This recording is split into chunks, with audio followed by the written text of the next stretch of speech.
بسم اللہ الرحمن الرحیم۔ کاروباری معاملات سے متعلق زکوٰۃ کے جدید مسائل پہ ہماری سیریز جاری ہے، جس میں آج ہم بلڈرز، ریئل اسٹیٹ اونرز کے متعلق زکوٰۃ کے جدید مسائل پہ گفتگو کریں گے۔ دیکھیے، سب سے پہلے یہ سمجھنا چاہیے کہ ہم اگر کسی پروجیکٹ کو تعمیر کر رہے ہیں اور اس کے ذریعے فلیٹس بنا کر ہم لوگوں کو فروخت کریں گے اور ہم نے اس پہ بکنگ شروع کر دی ہے، تو اس کی شرعی حیثیت کیا ہے؟ تو اس کو شرعاً عقد استثناء یعنی آرڈر کا معاملہ کہا جاتا ہے۔ اور زکوٰۃ کے لیے سب سے اہم بات سمجھنا یہ ضروری ہے کہ زکوٰۃ اس شخص پر آتی ہے جو اس کا مالک ہوتا ہے، اور استثناء کے اندر جب تک قبضہ نہ دے دیا جائے، پوزیشن نہ آ جائے، اس وقت تک ملکیت ٹرانسفر نہیں ہوتی۔ چاہے ہم اس کی فائل بنا لیں، چاہے ہم اس کے نام پر بکنگ شروع کر دیں، لیکن ملکیت بلڈر کی ہی رہتی ہے جب تک کہ پوزیشن ٹرانسفر نہ ہو جائے۔ اگر ہم اس اصول کی روشنی میں دیکھیں تو کسی بھی پروجیکٹ کی 3 نوعیتیں ہوتی ہیں۔ پہلی نوعیت جب کہ فاؤنڈیشن یا اس کی بنیاد بن رہی ہوتی ہے تو وہ زمین پر کام چل رہا ہوتا ہے۔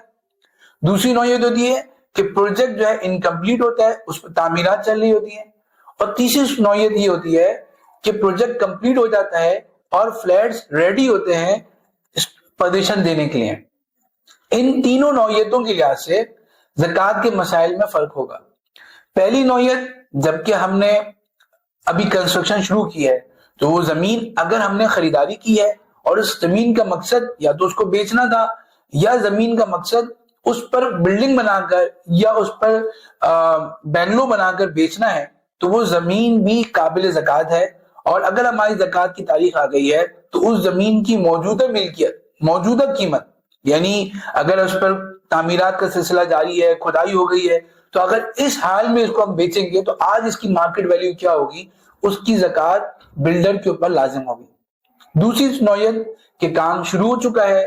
کچھ جو ہے وہ انسٹالمنٹ ملنا شروع ہو گئی ہیں، کچھ فلیٹس کی بکنگ ہو گئی ہے، کچھ فلیٹس کی بکنگ باقی ہے اور ابھی بلڈنگ تعمیرات کے مرحلے میں چل رہی ہے۔ تو اس سلسلے میں یاد رکھیے گا کہ یہ فلیٹس چونکہ ہم نے ابھی تک پوزیشن نہیں دی ہے اور ابھی تعمیرات چل رہی ہیں، تو یہ ہماری ہی ملکیت میں ہے۔ تو ان فلیٹس کو چونکہ بیچنا مقصود ہے، تو آج ان پروجیکٹس کی جو کرنٹ ویلیو ہوگی، یعنی یہ بات یاد رکھیے گا کہ اکاؤنٹنگ کے مطابق ایسا نہیں ہوتا کہ ان پر جتنی کاسٹ لگی ہے اس کی کرنٹ ویلیو وہ ہوگی، نہیں، بلکہ اگر آپ یہ پروجیکٹ اس حال میں کسی کو بیچنا چاہیں تو وہ ضرور یہ دیکھے گا کہ کتنی قسطیں موصول ہو چکی ہیں، کتنی قسطیں موصول ہونا باقی ہے، کتنا کام ہونا باقی ہے، تو اس کے لحاظ سے اکاؤنٹنگ کے مطابق ایک ویلیو اس کی لگائے گا۔ تو جو آج اس کی ویلیو ہوگی اس کی زکوٰۃ ادا کرنا بلڈر کی ذمہ داری ہے۔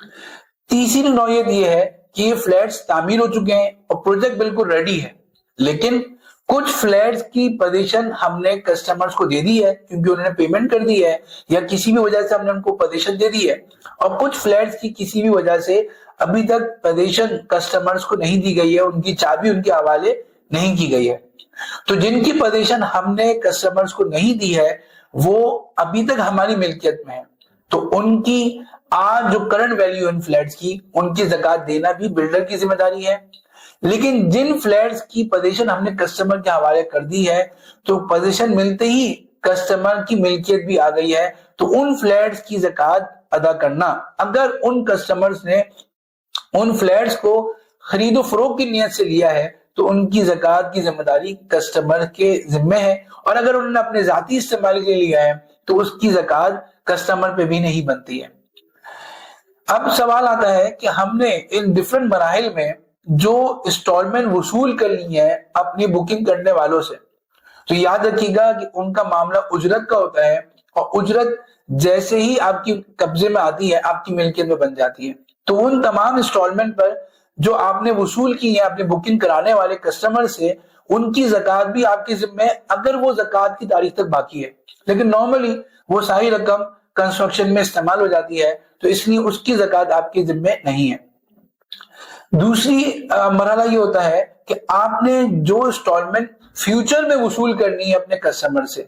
تو یاد رکھیے گا کہ یہ شرن دین ضعیف ہے اور اس کے اوپر زکوٰۃ بلڈر کے اوپر بھی نہیں ہے، اور بلکہ جو رقم ابھی مستقبل میں ادا کرنی ہے، چونکہ وہ ابھی کسٹمر کے پاس ہی ہے تو اس کی زکوٰۃ کسٹمر ہی ادا کرے گا۔ تیسرا معاملہ یہاں پر یہ ہوتا ہے کہ کسٹمر کے ساتھ ساتھ بلڈر کے اوپر مختلف لائبلٹیز بھی ہوتی ہیں، یعنی قرضے بھی ہوتے ہیں، یعنی اس نے کسی سے را مٹیریل ادھار پہ خریدا ہے،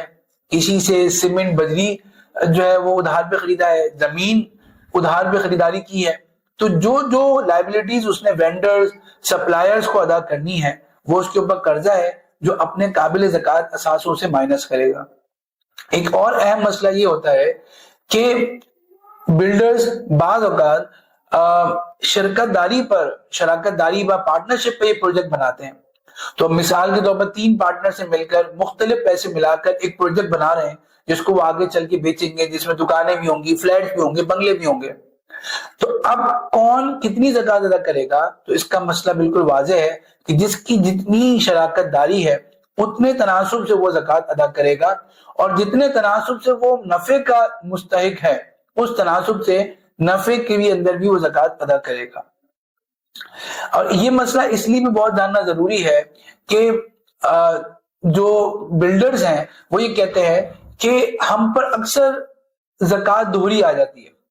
کہ ہم نے جو انسٹالمنٹ ریسیو کی ہے اس پر بھی ہم زکوٰۃ دیں گے،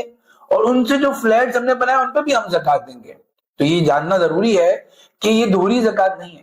بلکہ جیسے میں نے عرض کیا کہ وہ جو آپ نے رقم وصول کی ہے اس پر مکمل طور پر زکوٰۃ نہیں ہے، بلکہ جو زکوٰۃ کی تاریخ تک آپ کے پاس انسٹالمنٹ بچ گئی ہے اس پر زکوٰۃ ہے، جو استعمال ہو گئی اس پر کوئی زکوٰۃ نہیں ہے۔ ہاں، جس سے آپ نے را مٹیریل خرید لیا ہے یا پروجیکٹ تعمیر کر لیا اس پر زکوٰۃ ہے۔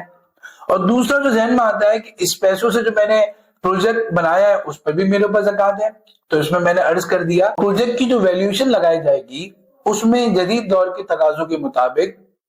مستقبل میں ہونے والے خرچوں کو بھی مد نظر رکھا جاتا ہے۔ اس لیے یہ تصور بھی غلط ہے بلڈرز کا کہ ہم پر دوہری زکوٰۃ آ جاتی ہے، بلکہ اگر وہ ان اصولوں کو سامنے رکھتے ہوئے زکوٰۃ ادا کریں گے تو یقیناً زکوٰۃ کا حساب بھی آسان ہوگا اور ان پر بوجھ بھی نہیں ہوگا۔